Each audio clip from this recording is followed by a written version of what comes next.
Hello guys, welcome back to my channel.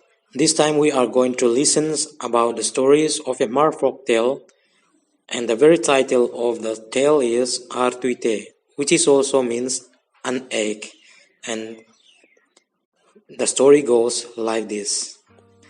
Once upon a time, the hen and the wildcat were good friends. They used to live together peacefully. One day, they passed through under the raised floor of a certain house where chicken was being cooked. As the house owner were having their meal, they dropped the bones of chicken through the hole of the floor. The wildcat picked up the bones and ate them. The chicken bones were very tasty. From that time onward, the wildcat wanted to kill the hen and eat her. One night, the wildcat said to the hen, "In which coop will you sleep tonight?" The hen replied, "I shall sleep in the oval coop." The wildcat searched for the hen at the oval coop that night, but he could not find the hen because she slept in the round coop. The next night, the hen told the wildcat that she could sleep in the round coop. At midnight, the wildcat searched for the hen in the round coop, but the hen slept in the oval coop. On the following night, the hen said that she would sleep in the oval coop. The cat now realized the game of the hen and went straight to the round coop. The cat found her and ate her up. After some time, Artuite came to know that the wildcat killed his mother. He mustered all his courage and decided to avenge the death of his mother. He started rolling toward the house of the wildcat. On the way, a group of red ants met him and asked, "Artuite, where are you going?" Artuite replied, "To avenge the death of my mother and destroy the fencings of the wildcat." The ants then replied, "Wait, we are also following you."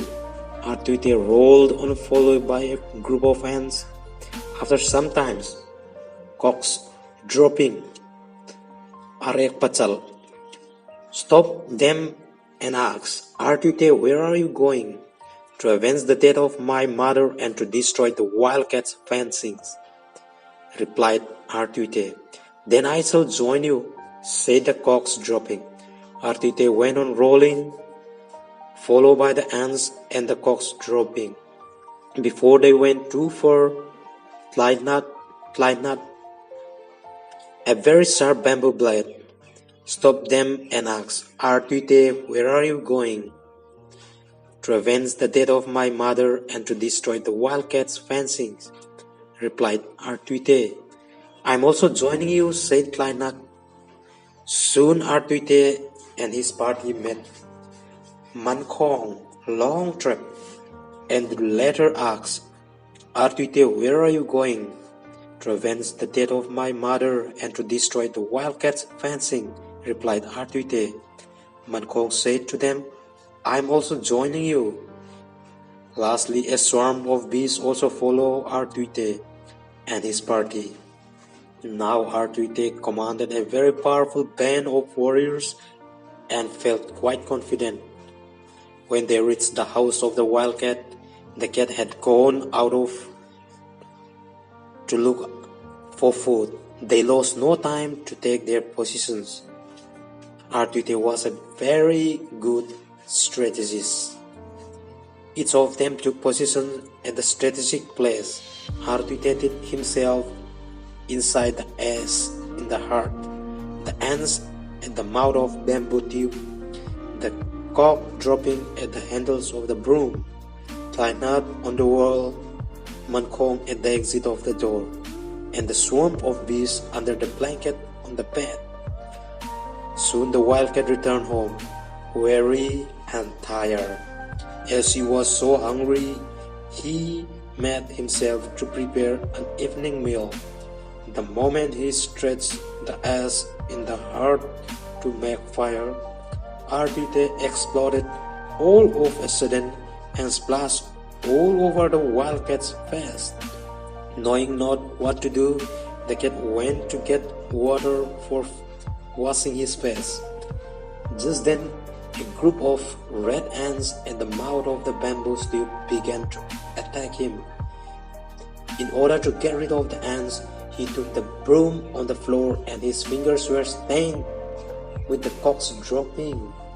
To remove the smelly cocks dropping, he wiped his face on the bamboo-made wall and climbed on the wall cut his fingers. Out of despair, he went up to the bed to hide himself under the blanket. Then the bees under the blanket began to sting him all over his body.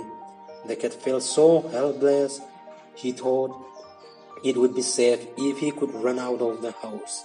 As he was trying to go out at the exit of the door, he was immediately trapped under Mancomb and died. In this way, the death of the hen was at last avenged. Even the smallest or the weakest, when provoked, can be equally dangerous. So do not provoke the innocents, goes the Hmar Proverbs. Thank you.